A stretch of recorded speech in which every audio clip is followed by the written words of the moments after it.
வணக்கம். சற்று முன் கிடைக்கப்பெற்ற மிக மிக முக்கியமான செய்தி ஒன்று வெளியாகியுள்ளது.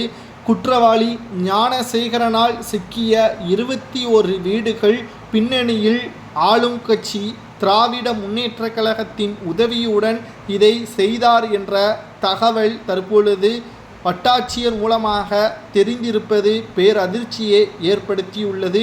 இந்த அண்ணா பல்கலைக்கழக மாணவி விவகாரத்தில் பல திடுக்கிடும் தகவல்கள் நாளுக்கு நாள் அதிகமாகி கொண்டுதான் இருக்கிறது.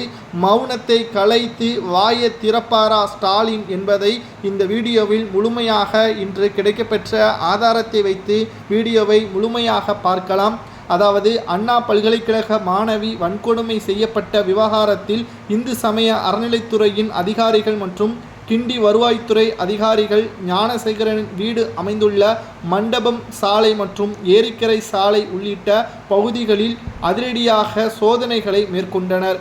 அங்கு மண்டபம் மற்றும் வீடுகளை அளந்த நிலையில் ஞானசேகரன் வீடு மட்டுமல்லாமல் அருகில் உள்ள அனைத்து வீடுகளையும் அதிகாரிகள் ஆய்வு மேற்கொண்டுள்ளனர். இந்த இடம் முழுவதும் பிரசன்னா வெங்கடேச பெருமாள் கோவில் நிலத்திற்கு சொந்தமானது என உறுதி செய்யப்பட்டதை அடுத்து கிண்டி தாசில்தார் மணிமேகலை தலைமையில் அதிகாரிகள் அலைவிட்டு வருகின்ற இந்த தகவல் பேரதிர்ச்சியை அப்பகுதி மக்களுக்கு ஏற்படுத்தியுள்ளது.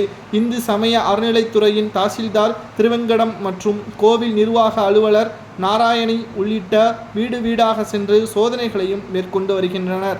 ஞானசேகரன் வீட்டை சிறப்பு புலனாய்வு குழு அமைப்பினர் சோதனைகளை மேற்கொண்டு வரக்கூடிய நிலையில் 2 அட்டை பெட்டிகள் முழுவதுமாக ஆவணங்களையும் பறிமுதல் செய்த நிலையில் பறிமுதல் செய்யப்பட்ட ஆவணங்களின் அடிப்படையில் சிறப்பு புலனாய்வு குழு அமைப்பினர் வருவாய்த்துறைக்கும் இந்து சமய அறநிலைத்துறைக்கும் மாநகராட்சிக்கும் நோட்டீஸை அனுப்பியிருந்த நிலையில் இடம் யாருக்கு சொந்தமானது என விளக்கம் கேட்டறிந்தது.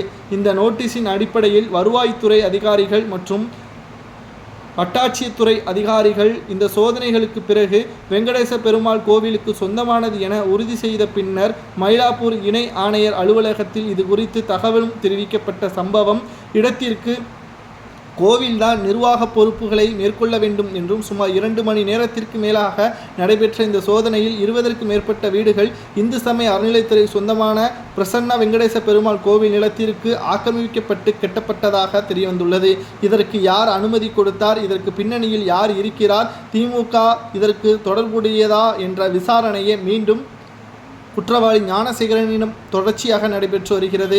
ஞானசேகரனால் தற்பொழுது பாதிக்கப்பட்ட குடும்பத்தினர்கள் 20 நபர்கள் இதற்கான எதிர்ப்பை சந்திப்பார்களா, இதனால் அவர்கள் குடும்பமும் நடுத்தெருவில் நிற்கும் என்றும் தற்பொழுது செய்திகளை நம்மால் பார்க்க முடிகிறது.